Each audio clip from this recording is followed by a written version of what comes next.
अस्सलाम वालेकुम, मैं हूं इमदाद सुमरो। वज़ीर आज़म इमरान खान ने ऐसा ऐलान कर दिया है कि जिसके बाद अब मामलात हालात सिर्फ फ़ौज ही संभाल सकती है। तहरीक अदम एतमाद की तारीख़, वोटिंग की तारीख़ भी सामने आ गई है और बिलावल भुट्टो ज़रदारी ने एक वीडियो वायरल कर दी है। इत्तेहादियों ने इमरान खान के सामने बहुत भारी शर्त आयद कर दी है, नो मन तेल। अब वो तेल होगा तो फिर इत्तेहादी इमरान खान साहब का साथ देंगे। इमरान खान साहब के अपने अरकान, बागी अरकान कहाँ हैं? मुनहरिफ अरकान जो वोट करेंगे इमरान खान के ख़िलाफ़ तहरीक अदम एतमाद में, उनको हुकूमत ढूंढती फिर रही है, वो कहाँ हैं?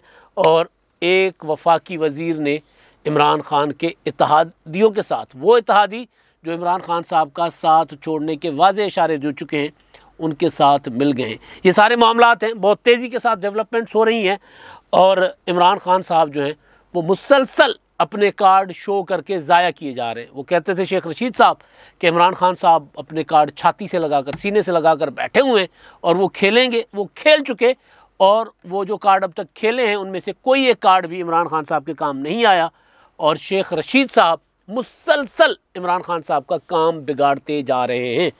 तो सबसे पहले आगाज़ बिलावल भुट्टो ज़रदारी साहब पर से। बिलावल भुट्टो ज़रदारी, कल मैंने गुजारिश की थी कि उन्होंने जाकर अपना, कल यानी उससे पहले वाले व्लॉग में, कि कल वो जाकर इस्लामाबाद के एक मॉल में, उन्होंने सिनेमा हॉल में बैठे हैं और चिल किया, फिल्म देखी है, गपशप लगाई है, कॉफ़ी शॉफ़ी पी है और पूरे तमाम अरकान को लेकर गए। अब अपोजिशन के अरकान जो हैं वो इस्लामाबाद में बैठे खाने शाने खा रहे हैं। मुस्लिम लीग नून की कल पार्लिमानी पार्टी का इजलास था और उस इजलास में 84 अरकान मुस्लिम लीग नून के मौजूद थे और उन अरकान में से अब ये फ़ैसला हुआ कि जी अब रोज़ाना जब तक तहरीक अदम एतमाद पर वोटिंग होगी, जब तक आप इस्लामाबाद में होंगे तो क्या करेंगे? आप लोग बोर होंगे, तो लिहाजा एंटरटेनमेंट करें, एक दूसरे को एंटरटेन करें, कोई ना कोई एंटरटेनमेंट का ज़रिया निकालें। तो फ़ैसला ये हुआ कि जी फिर इस तरह करने आगे खाबे पाड़ने हैं। तो फिर ये हुआ कि जो मुस्लिम लीग नून के जो अरकान हैं वो रोज़ाना एक रुकन पूरी की पूरी पार्लिमानी पार्टी को देगा खाना। आज तो खैर शहबाज शरीफ साहब की तरफ अपना शाइया है, डिनर है अपोजिशन के बड़ों का, अपोजिशन के कायदीन का, जिसमें ज़ाहिर है बिलावल भुट्टो, आसिफ ज़रदारी, मौलाना फजलुर रहमान साहब और बाकी जो अपोजिशन के चोटी के कायदीन हैं वो शरीक होंगे। जिस तरह खुर्शीद शाह साहब हो गए, शायद खाकान अब्बासी, एहसन इकबाल हो गए, गफूर हैदरी साहब हो गए, अपना वो हो गए अख्तर जान मेंगल साहब हो गए, महमूद खान अचकज़ई हो गए, जो अपोजिशन के बड़े बड़े लीडर हैं। पीडीएम और पीपल्स पार्टी की सफ़े अवल की जो और सफ़े दोम की लीडरशिप है वो सारी होगी। लेकिन उसके बाद फिर ये कि बाकी अरकान को मुस्लिम लीग नून अपनी पार्टी के जो पार्लियामानी पार्टी है उसको देंगे खाना। तो आज रोहिल असगर साहब बहुत, मतलब खाने के मामले में उनको कोई कह दे कि जी पार्टी करनी है तो वो तो फिर पार्टियां करते रहते हैं। पिछले दिनों आपको याद होगा कि उन्होंने एक खाना किया था जिसमें बिलावल भुट्टो ज़रदारी भी गए थे और जिसमें नूर आलम खान और बिलावल भुट्टो ज़रदारी पास बैठकर गपशप लगा रहे थे। नूर आलम खान भी अनकरीब अपने दोस्त नदीम अफजल चंद की तरह इमरान खान साहब को बाय बाय कह देंगे और फिर वो ज़्यादा इम्कान है कि पीपल्स पार्टी की तरफ जा रहे हैं वो भी, क्योंकि ग्रुप है पूरा, नदीम अफजल चंद हो गया या नूर आलम खान और मुस्तफ़ा नवाज़ खोखर, फैसल करीम कुंडी, ये मतलब एक दूसरे के, जिसको लंगोटिया कहते हैं, ये लंगोटी एक दूसरे के। तो बहरहाल तो उसमें वो शेख रोहिल असगर साहब पहल करते हैं, आगे आगे होते हैं। तो शेख साहब का खाना और उसके बाद फिर इसी तरह एक बनाई गई है कि जब तक तहरीक अदम एतमाद होती है फिर उसी हिसाब से खाने खिलाते रहेंगे। तो अपोजिशन आप देख रहे हैं कि एक साथ एक जगह बैठी शो कर रही है अपनी स्ट्रेंथ। इमरान खान साहब ने अभी तक अपनी पार्लियामानी पार्टी का इजलास भी नहीं बुलाया। तो बिलावल भुट्टो ज़रदारी का मैं जिक्र कर रहा था, तो बिलावल भुट्टो ज़रदारी फिल्म देख रहे थे, उन्होंने आज एक और शरारत की है। ट्विटर पर इमरान खान साहब की एक वीडियो मीम बनी हुई है जिसमें इमरान खान साहब आगाज़ करते हैं, आसिफ ज़रदारी अपने बेटे को खुदा का वास्ते कम से कम अपने बेटे को उर्दू तो सिखा दो। और उसके बाद इमरान खान साहब जो उर्दू हम भी उर्दू बोलते हैं यार, हम जो गैर उर्दू लोग हैं जिनको ज़ाहिर है उर्दू से हमें मोहब्बत तो है लेकिन हमारी मादरी ज़बान तो नहीं है, तो हम उर्दू में तो बहुत ज़्यादा इधर उधर अल्फाज कर जाते हैं। तो हमारे यहाँ जो सिंध में, पंजाब में ज़्यादातर लोग उर्दू को उर्दू बोलते हैं। तो उर्दू इमरान खान साहब कह रहे थे, लफ्ज़ तो ठीक, लफ्ज़ तो उर्दू है, लेकिन इमरान खान साहब कह रहे हैं आसिफ ज़रदारी खुदा के वास्ते अपने बेटे को उर्दू तो सिखाओ। तो उस पर भी लोगों ने कहा यार आपको तो उर्दू कहने नहीं आती तो दूसरे की उर्दू की गलतियाँ निकाल रहे हैं। तो इमरान खान साहब ने उर्दू का जो पोस्टमार्टम किया हुआ है जहाँ जहाँ वहाँ वो मीम बनी हुई है, वहाँ लगा हुआ है, फिर उसके साथ साथ कोई मज़ाहिया वो टोटके भी लगे हुए हैं कहीं पारिश रावल का, कोई कहीं किसी का, कहीं किसी का, तो इस तरह। तो वो उन्होंने वीडियो शेयर करके कह दिया कि जी इमरान खान साहब मुझे उर्दू सिखा रहे हैं, ये यानी खुद नहीं बोल पा रहे, दूसरों को सिखा रहे हैं। वो क्या कहते हैं, सिंधी में कहते हैं हलड़ी रिड बूथकारी, भैंस कहे भेड़ को कि तुम्हारा जो चेहरा काला है, तो भेड़ कहती है कि जी तुम तो पूरी की पूरी काली हो। तो खान साहब को ये साबित करने के लिए बिलावल भुट्टो ने उनकी वीडियो रख दी है, और वो वीडियो ज़ाहिर मज़े ले के लोग देख भी रहे हैं और उसको शेयर भी कर रहे हैं और उस पर कमेंट्स भी कर रहे हैं। तो बड़ी मज़ेदार वीडियो है खान साहब की। ये सियासत में ये हल्की फुल्की मौसीकी जो होती रहती है, लेकिन वो जो बदतमीज़ियाँ करते हैं ना, गालियाँ देते हैं। आज भी शेख रशीद साहब ने एक सी कोई बदतमीज़ी की है, गालियाँ दी है। बिलावल भुट्टो को सिक्योरिटी नहीं दूंगा, बाकी सबको दूंगा। बिलावल भुट्टो के कोई कपड़े फाड़ देगा तो फिर वो जाकर खुद ही अपने कपड़े फाड़ कर पहुंच जाएगा। मतलब इंतहाई गलीज़ ज़बान, मतलब इंतहाई घटिया सोच, घटिया सोच। इससे ज़्यादा मेरा ख्याल है मैं अगर कुछ कहूँगा तो फिर मतलब शेख रशीद साहब की जो ज़बान, जो अंदाज़, ये शख्स मोहतरमा बेनज़ीर भुट्टो शहीद के लिए भी इसी तरह की हरकतें किया करते थे। और नवाज़ शरीफ, आज अगर नवाज़ शरीफ के ख़िलाफ़ कोई चीज़ें सामने आती हैं तो उसमें सबसे ज़्यादा उनका उस वक्त वो कहा जाता है कि नवाज़ शरीफ साहब के मुराद सईद थे शेख रशीद साहब, जिस तरह इमरान खान साहब के मुराद सईद है ना, मुराद सईद जिसकी इमरान खान साहब ने बेइज्जती करवानी होती है, मुराद सईद को खड़ा कर देते पार्लियामेंट में। आजकल तो मुराद सईद खुद भी पीछे हैं, क्योंकि खुद उनके जो उनकी वजारत में जितने बड़े घपले सामने आ रहे हैं, तो वो तो अब फ्रंट फुट पे रहकर खेल भी नहीं सकते। तो शेख रशीद इस तरह किया करते थे। नवाज़ शरीफ साहब बाद में तो नवाज़ शरीफ साहब बहुत ज़ाहिर है सियासत में जो बंदा जिनका ओढ़ना बिछोना सियासत होता है, फिर वो साथ साथ सीखते भी रहते हैं। चाहे पीपल्स पार्टी हो, चाहे भुट्टो शहीद के ज़माने में पीपल्स पार्टी के तौर अतवार और होते थे, फिर बीबी के दौर में कुछ और थे, अब आज और ज़्यादा रिफ़ाइन हो गई है। मुस्लिम लीग नून शुरू में कुछ थी, फिर कुछ बेहतर हुई, आज ज़्यादा रिफ़ाइन हो गई है। तो शेख रशीद साहब नहीं बदले, वो तब भी वही थे, आज भी वही हैं। तो नवाज़ शरीफ के दामन पे अगर कोई बहुत ज़्यादा दाग है अखलाकियात के हवाले से माजी को लेकर, तो उसमें शेख रशीद साहब का किरदार है सारा का सारा। आज भी इमरान खान साहब को जिस नहज पर लेकर आ गए शेख रशीद साहब और उनके बाकी इस तरह के नादान दोस्त, इमरान खान साहब जब इस सारे मामलात से निकलेंगे और अगर सोच समझ रखते होंगे, अगर अकल इस्तेमाल करेंगे, तो इमरान खान साहब को पता चल जाएगा कि कौन कौन था, किस किस ने पीठ में खंजर घोंपे थे और कौन था जो इस नहज पर लेके आया था मुझे। इमरान खान साहब ने जो अभी ऐलान किया है, उसकी मत शेख रशीद साहब ने दी थी। इमरान खान साहब से पीटीआई के ऐलान से पहले कह दिया था कि जी पीटीआई के लोग जिस दिन तहरीक अदम एतमाद होगी उसी दिन डी चौक पर जमा हों। तो ये बहरहाल, तो बिलावल भुट्टो ने, मैं उस पर आता हूँ, वो जो फ़ौज वाला मामला है ना, कि फ़ौज क्यों, मैं कह रहा हूँ कि सिर्फ अब हालात को फ़ौज ही संभालेगी, मैं क्यों कह रहा हूँ और हालात उस तरफ क्यों जा रहे हैं, उस पर मैं बाद में आता हूँ। दूसरा, मुत्तहिदा कौमी मूवमेंट ने वही शर्त आयद कर दी है जो मुस्लिम लीग कायद-ए-आज़म ने आयद की थी। तारिक बशीर चीमा ने वज़ीर आज़म इमरान खान साहब को आमने सामने, इमरान खान साहब बैठे हुए थे कुर्सी पर टेक लगा के, टांग पे टांग चढ़ा के दिखा रहे थे एतमाद वज़ीर आज़म हाउस में अपनी कुर्सी पर। सामने तारिक बशीर चीमा साहब बैठे हुए थे और मेरा ख्याल असद उमर साहब बैठे हुए थे, मुलाकात थी। तो उसमें तारिक बशीर चीमा साहब ने कहा था इमरान खान साहब को कि जी वज़ीर आज़म साहब, हम आपके साथ हैं, आप पहले अपना नंबर पूरा करें, अपना हाउस इन ऑर्डर करें। आपके पास पीटीआई के जो अरकान हैं, जितनी आपकी मेजॉरिटी है पीटीआई की, जितनी अदद है पीटीआई के टिकट पर जीत के आने वालों का, वो आप पूरा करें, वो 100% पूरा करें, हम आपके साथ हैं। इसका मतलब ये है कि खान साहब हमारे आसरे हम आपका साथ दे ना दें, आपकी तो नैया डूब गई, आप अब नहीं बचते, आपकी नैया पार नहीं होती, अब आप गए, आपकी हुकूमत गई, हम आपका साथ दे के हम क्यों डूबे। उसका मतलब यही है ना। वो कह रहे हैं, एमक्यूएम वाले भी उसी बात पर आ गए। वो कहते हैं कि इमरान खान साहब पहले पीटीआई के सारे अरकान को शो कर देंगे मेरे साथ हैं, तो हम भी साथ होंगे। यानी भाई आप डूब रहे हो, हम क्यों डूबे आपके साथ। इत्तेहादी, ज़ाहिर इत्तेहादी एक अपना, जब आपके पार्टी के अरकान आपका साथ नहीं दे रहे तो हम इत्तेहादी क्यों आपका साथ दें। और इत्तेहादी तो एक हद तक साथ होते हैं ना, इत्तेहादियों के हम मरने मारने का रिश्ता तो है नहीं, हमने साथ फेरे तो लिए नहीं कि 7 जन्मों तक साथ निभाएंगे। वो इंडियन फिल्मों में होता है ना, ये इंडिया में होता है 7 जन्मों तक हमने साथ निभाना, वो तो हमारा निकाह तो था नहीं ना इस तरह का। तो हम क्यों आपकी उस कश्ती से सवार रहे हैं जो डूबने जा रही है। तो उन्होंने भी, एमके वालों ने भी यही कह दिया। मसला ये है इमरान खान साहब के लिए कि इमरान खान साहब के अपने अरकान उनके साथ नहीं हैं सारे।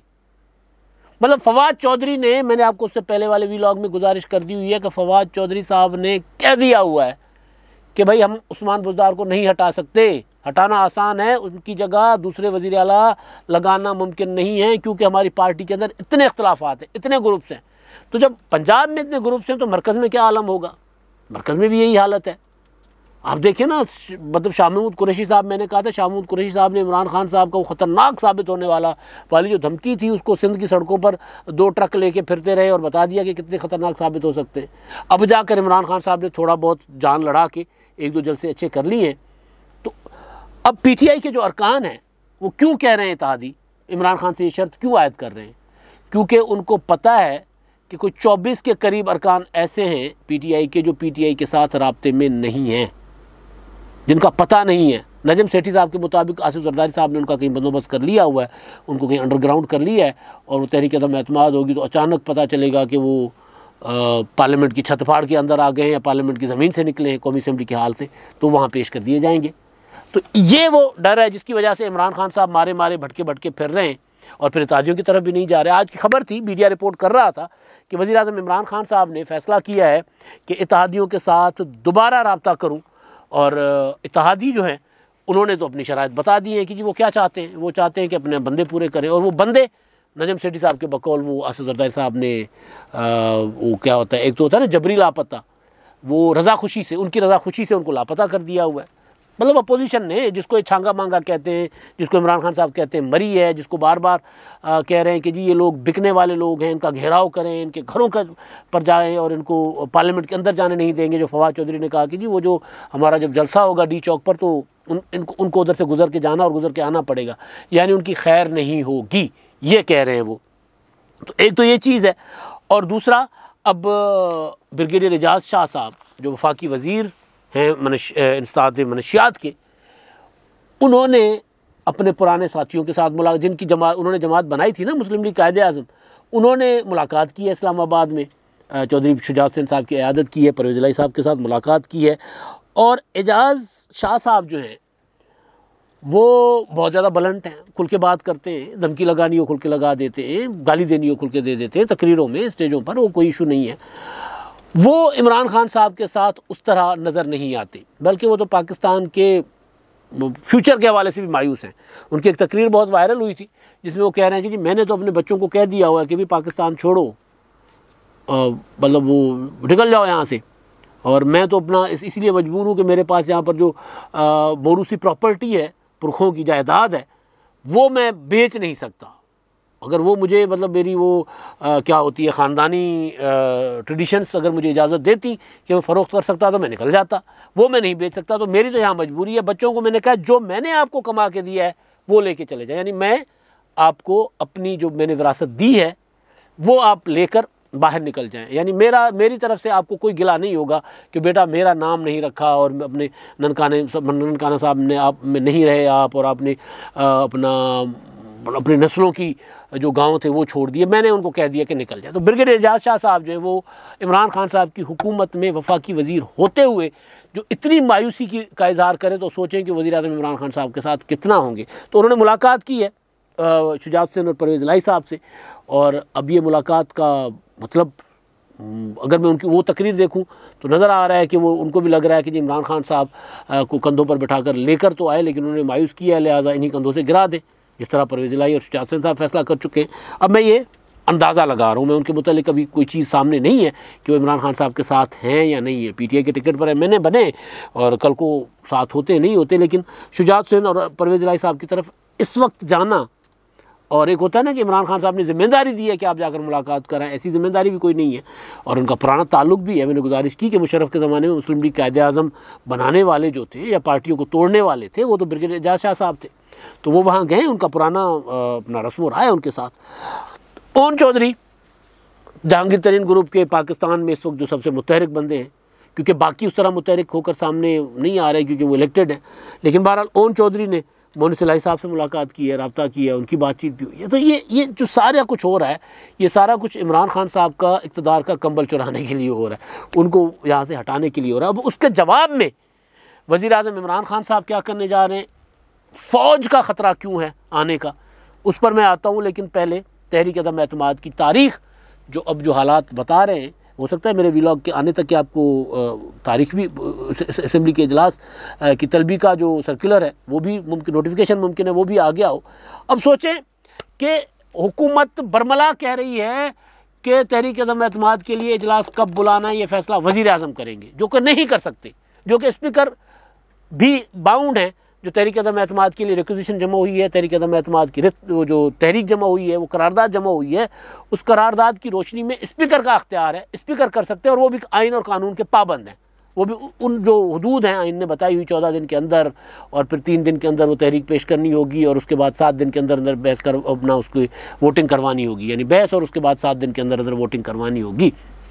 तो हुकूमत कह रही है जी वज़ीर आज़म इमरान खान साहब फैसला करेंगे। अब 28 मार्च लग रहा है कि तहरीक अदम एतमाद के लिए जो हालात बता रहे हैं, जो इशारे मिल रहे हैं, वो ये हैं कि 28 मार्च को तहरीक अदम एतमाद पर होगी वोटिंग। अगर अगर अगर मामला तब तक जाता है, उससे पहले अपोजिशन के साथ मिलने वाले इत्तेहादी अगर ऐलान कर देते हैं, तो मुमकिन है कि वज़ीर आज़म इमरान खान साहब के पास सिवाय इस्तीफ़े के कोई और चारा ही ना हो, क्योंकि असेंबली नहीं तोड़ सकते। अब वो वक्त था इमरान खान साहब के पास, असेंबलियाँ तोड़ते, ना खेडांगे ना खेडण देंगे वाला माहौल बनाते।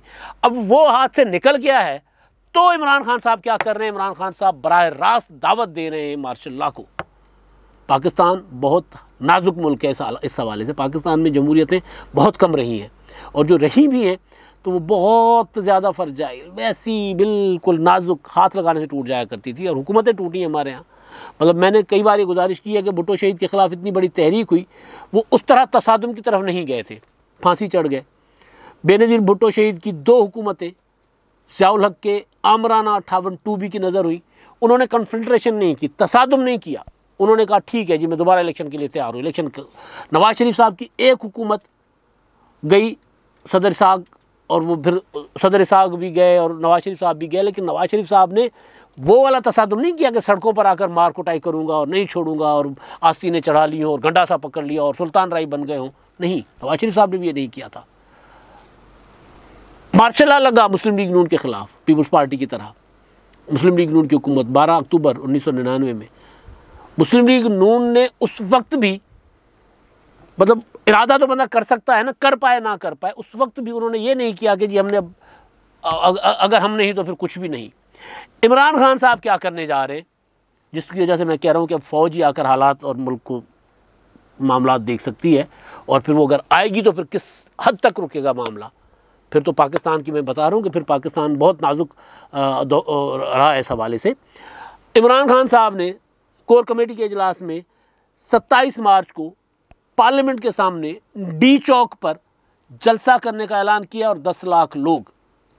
जिस दिन इमरान खान साहब ने ऐलान किया था, उससे 2-3 दिन पहले शेख रशीद साहब ने यह कहा था कि जी मैं पीटीआई के अपील करता हूँ पीटीआई के वर्करों को और कारकुनों को कि जिस दिन तहरीक अदम एतमाद हो उस दिन वो पार्लियामेंट के सामने आ जाएं, और वो जो अरकान हैं इमरान खान के ख़िलाफ़ वोट करेंगे उनको अंदर ना जाने दें, और उनके घरों का घेराव करें।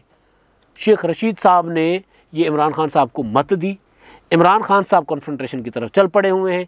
शेख रशीद के इस ऐलान के बाद इमरान खान साहब ने जब कहा था कि जब डी चौक पर जलसा करेंगे, और भी तारीख नहीं दी थी, तो मौलाना फजलुर रहमान साहब ने परसों मीडिया, बल्कि कल ही डेरा इस्माइल खान में मीडिया से गुफ्तगू करते हुए कहा है कि जी मैं पूरी कौम को कहता हूँ तैयार रहें, अगर ये डी चौक पर जलसा करेंगे तहरीक अदम एतमाद से पहले या तहरीक अदम एतमाद वाले दिन, तो आप उससे पहले वहाँ मौजूद हों। 27 को पीटीआई करने जा रही है। कभी इम्कान है कि मौलाना फजलुर रहमान और अपोजिशन की जमातें 26 मार्च को कॉल देंगी अपने कारकुनों को कि डी चौक पर आकर बैठ जाओ, ताकि रास्ता रोकने वाला जो प्लान है हुकूमत का अरकान को पार्लियामेंट में जाने से रोकने का, वो ना हो। फवाद चौधरी वज़ीर इत्तलात कह चुके हैं कि जी जो जाएंगे वो जुलूस से गुजर के जाएंगे। मतलब ये कि हम नहीं जाने देंगे, मतलब ये कि हम पार्लियामेंट का घेराव करेंगे। हुकूमत खुद ऐलान कर रही है पार्लियामेंट का घेराव करने का, जवाब में अपोजिशन कह रही है हमने भी वहीं आकर बैठना है। तो नतीजा क्या होगा? खूनरेजी, तसादुम। और तसादुम की पहल कौन कर रहा है? वज़ीर आज़म। हालांकि तहरीक अदम एतमाद है, सादा तरीका है तहरीक अदम एतमाद के लिए, आपने एब्सटेंट करना है कर लें, आपने जितना मुमकिन है अपने अरकान को जाने से रोकना है रोक लें। पार्लियामेंट का रास्ता तो आप नहीं रोक सकते, हुकूमत पार्लियामेंट का रास्ता रोकने जा रही है। शेख रशीद ने ऐलान क्या किया था कि जी उस दिन रेंजर्स और FC होगी पार्लियामेंट की अपना सिक्योरिटी पर, वहाँ मामूर। अब शेख रशीद साहब क्या कह रहे हैं कि हो सकता है कि फ़ौज तलब करनी पड़े, ये हो सकता है। शेख रशीद साहब कह रहे हैं मुझे लग रहा है कि फ़ौज तलब करनी पड़नी है। मौलाना फजल रहमान साहब ने, अपोजिशन ने, मुस्लिम लीग नून ने, पीपल्स पार्टी ने, ANP ने, दीगर जमातों ने अगर अपने कारकुनों को पहले वहाँ पर जमा कर लिया 25 या 26 को, तो फिर तो ज़ाहिर कन्फ्रंटेशन होगी। अपोजिशन लेकर आ गई थी तहरीक अदम एतमाद, इमरान खान साहब आ गए सड़कों पर, बिलावल भुट्टो का लॉन्ग मार्च था, आया, जलसा हुआ, चले गए, उन्होंने लोगों को नहीं बिठाया। इमरान खान साहब 27 को बुला रहे हैं और इमरान खान साहब के ऐलान के मुताबिक ये जो वहाँ पर लोग बैठेंगे, आएंगे, जलसा होगा डी चौक वाला, वो तहरीक अदम एतमाद से एक दिन पहले होगा, यानी 27 को तहरीक अदम अपना जलसा होगा और फिर 28 को तहरीक अदम एतमाद होगी। अगर उसी ऐलान पर इमरान खान साहब कायम रहेंगे तो फिर 28 को होगी तहरीक अदम एतमाद। तो ये बैठेंगे। फिर जो फवाद चौधरी कह रहे हैं कि जी उनको गुजर के जाना पड़ेगा, इसका मतलब है कि जलसा सिर्फ जलसा नहीं होगा, वो वहाँ बैठेंगे, रात को लोगों को कॉल करेंगे कि रात को लोग वहाँ पर आएंगे, जलसा शुरू होगा और अगली सुबह वो तहरीक अदम एतमाद से पहले पार्लियामेंट का घेराव होगा। अब जब हुकूमत खुद पार्लियामेंट का घेराव करे और उसके जवाब में अपोजिशन भी अपनी जत्थे और अपनी अवामी ताकत का वहाँ मुजाहरा करने के लिए लोगों को इकट्ठा करे, तो फिर ज़ाहिर लड़ाई होगी, मारकुटाई होगी, और मारकुटाई होगी तो फिर रेंजर्स और FC से तो काम नहीं चलेगा। तो फिर शेख रशीद साहब के बकौल फिर फ़ौज आएगी, तो फिर फ़ौज आएगी तो क्या फ़ौज जाएगी? तो क्या इमरान खान साहब मार्शल लॉ को दावत दे रहे हैं? ये सबसे बड़ा सवाल है। अब तक के लिए इतना ही। अल्लाह हाफ़िज़।